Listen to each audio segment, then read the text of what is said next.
Bueno, Noemí, Hola. hola. Tengo una imagen de Pacify, Sí. una escultura que está en Vilanova, en la Sí. Geltrú, Sí, allí sí, al lado sí. de la playa. Al ladito mismo. Bueno, en el Espigón. Bueno, sí. en el Espigón, Sí, exacto. ¿Quién es? Pues es una mujer Esta tal Pacify. de la mitología griega. Sí. Era una reina, Sí. la reina de Creta, mujer de Minos. Ujú.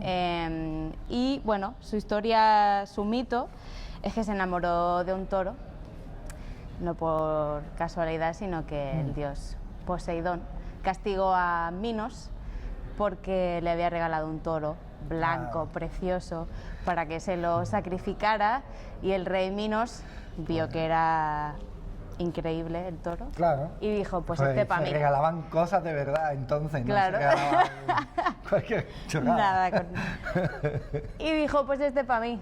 Y no lo sacrificó. Entonces Poseidón castigó Dijo, al castigado. rey, hizo que se enamorase su mujer del toro blanco.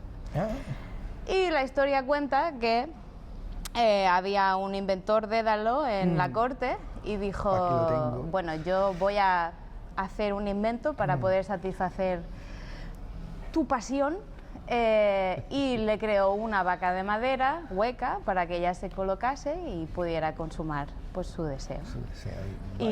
Y de esa unión con el toro nació el Minotauro, que luego lo encerraron en el laberinto y aparece Perfecto. Teseo y todo el rollo.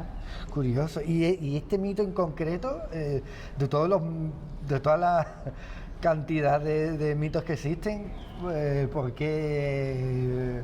Porque me parece... Sí, ¿qué te llama la atención de él? Bueno, aparte que crecí con esta escultura cada verano yendo a la playa, Sí. y me fascinaba, ¿no? La mujer esta que se escondía dentro de una vaca de madera. ¿Qué hace esa señora? Sí, ¿no? No, me fascina porque explica una pasión que realmente o normalmente sería ilícita, ¿no? Sí. Y le trata de dar una explicación. Pero aparte gira en torno a la vaca, ¿no? Y a Ajá. ese toro sagrado, este toro blanco, puro, perfecto. No sé, es un mito que de alguna forma intenta explicar, pues, Sí. algo que no tendría Algo que explicación, tendría ¿no? explicar, sí, de entrada. Un poco la intención de los mitos va sí, por ahí, sí, claro. sí, me parece fascinante. Sí. Sí, aparte que también en nuestra cultura, bueno, en la cultura mediterránea en general, el toro, Sí. la figura Sí, sí, es realmente importante. si te pones a ver cada cultura, los dioses que tenían, todos compartían, tienen ese punto en común de que uno de sus dioses, o quizá el mayor de sus dioses, es representado por un toro, ¿no? Ajá. Eso es algo que es muy común, tanto los fenicios, los hititas, los cartagineses, los egipcios, los griegos y luego Sí. los romanos, ¿no? Todos. Romano al final. Y todos ellos llevan todo. dejaron ese legado en España, en Hispania. En todas las culturas del Mediterráneo, Sí. en el Neolítico ya se empieza a ver un culto a los animales, ¿no? Ajá. Y viene de una observación a los animales, a la naturaleza en sí. Vale. El historiador Heródoto, en el siglo V a.C., hizo una observación sobre la cultura egipcia, y está de hecho en sus tomos de historia, Sí. ¿no? En el tomo 2 creo que es. Y habla y dice que lo compara con el resto de culturas del Mediterráneo. Dice que a diferencia del resto de culturas que viven separados de los animales, los egipcios convivían con ellos como una Ajá. simbiosis, ¿no? Y tenían muy arraigada la idea de que los seres humanos somos los encargados de alimentar y cuidar de los animales. Y viene de esta cultura de la observación de la naturaleza, ¿no? De la convivencia, Claro. y eso deriva en el culto a esos dioses. Ajá. Luego todo eso O sea, viene primero el cuidar de los animales y luego el Sí, establecer una divinidad. La observación y eso, de los animales. Pero normalmente pensamos que viene antes, es decir, como tú, igual que en la India con la vaca, ¿no? Sí. Como viene de la religión, pasas al cuidado, pero en este caso es al revés, al contrario. ¿no? Al observar la naturaleza te das cuenta, a todo aquel que le guste observar los animales y la naturaleza, te das cuenta de que hay algo de divino detrás de eso, ¿no? Algo tan bello y tan perfecto no puede ser casual. Entonces, no es de extrañar que la gente en aquella época ya, al observar la naturaleza, se diera cuenta de que esos animales tenían capacidades que nosotros no tenemos, ¿no? Por ejemplo, de volar, ¿no? O ver cosas en la oscuridad que no somos capaces de ver nosotros, ¿no? Entonces eso fue cargándose de algo mágico y al final pues en los gremios pues se acababan encomendando a un animal que tuviera la capacidad que ellos no tenían para subsistir o para sobrevivir, ¿no? Por ejemplo, en la mitología griega, el dios principal Zeus es el águila, ¿no? Y nos habla de un animal potente, poderoso, que vigila, ¿no? Que está en los cielos, que mira todo desde lo alto y que ataca, ¿no? Y que también devora. Y eso se relaciona un poco con el dios, el carácter del dios, ¿no? Claro. ¿Y por qué el toro? El toro es un símbolo de la fertilidad, de la potencia, de la virilidad sexual realmente. También, claro. Sí. Entonces, sí, los romanos eso sí que lo llevaron. Pues sí, lo llevaron al extremo. Al extremo, lo llevaron al extremo. Y es curioso que en todas las culturas el dios de la fertilidad se relacione un poco con el toro, ¿no? Porque era el animal que usaban para trabajar los campos. Pero en Egipto, por ejemplo, había un rebaño sagrado que guardaban dentro de un templo y les alimentaban con todo lo mejor, la mejor avena.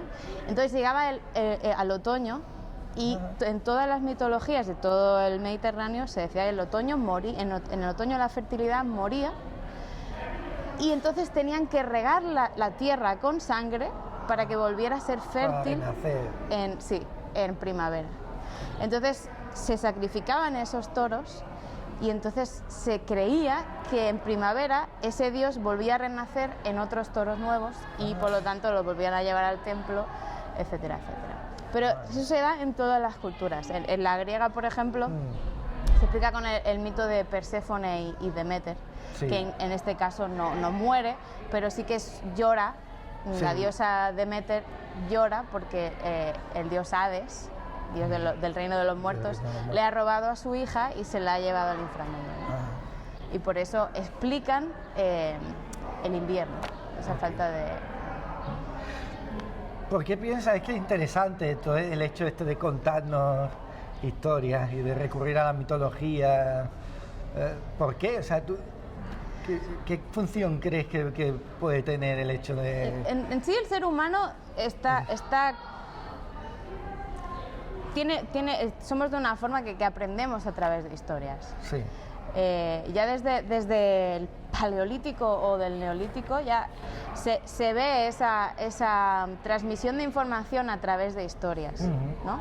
Y es porque científicamente está demostrado que cuando tú escuchas una historia se te guarda en las partes más profundas del córtex y entonces eres capaz de recordar lo que has escuchado durante mucho más tiempo. Y es que estamos hechos de una forma para recordar y para aprender a través de historias, ¿no? Y es como entendemos el mundo realmente. Si no, mira la televisión, mira todas las cosas que creamos con el arte, ¿no? Tiene que ver con historias, con contar historias. Sí. Hasta los programas de cotilleo en la televisión tiene que ver con escuchar historias, ¿no? Hay historias y historias. Pero... Sí, hay historias de más gusto y otras de menos, pero es cierto pero al fin y al cabo son historias, claro, ¿no? Sí. Es lo que nos interesa. Curioso. Y sobre los personajes, pasando al plano ya... ¿Qué nos interesa de un personaje heroico? Yo creo que hay algo en el ser humano... Aparte de la historia, claro. Sí. Hay algo en el ser humano que es que queremos trascender. No nos conformamos. Yo creo que eso está en todo el ser humano, de la creencia que sea o se crea en algo o no crea en algo, es esa lucha de no conformarse con la muerte, ¿no? De decir, no, esto no acaba aquí, no nos morimos y ya está. Tiene que haber algo más. Es esa necesidad de trascender, ¿no? Que nos lleva a admirar a personas que en un principio, y esto es algo común en todas las historias en las que aparecen héroes, ¿no? Eran personas normales hasta que pasaron por una situación que les hizo sacar fuerza de dentro, esa fuerza interior, y superarse a sí mismos y superar a sus compañeros, ¿no? Aquellos que estaban alrededor, y perseverar hasta el final.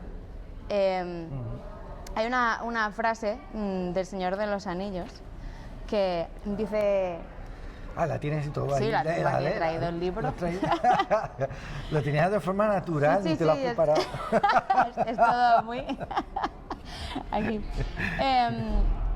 Es Sam Gamgee hablando con Frodo y le dice, están hablando sobre historias, ¿no? Y sobre cuál sería su historia en ese momento. Vale. Y entonces pues le dice, ¿sabe usted, Frodo? Las historias que recordamos son aquellas en las que los protagonistas se encontraban de pronto en medio de una aventura y que casi siempre ya tenían los caminos trazados, como dice usted. Supongo que también ellos, como nosotros, tuvieron muchas veces la posibilidad de volverse atrás, solo que no la aprovecharon. Quizá, pues si la aprovecharan, tampoco lo sabríamos porque nadie se acordaría de ellos, porque solo se habla de los que continúan hasta el fin, y no siempre terminan bien, observe usted. Al menos no de ese modo que la gente de la historia y no la gente de fuera llama terminar bien.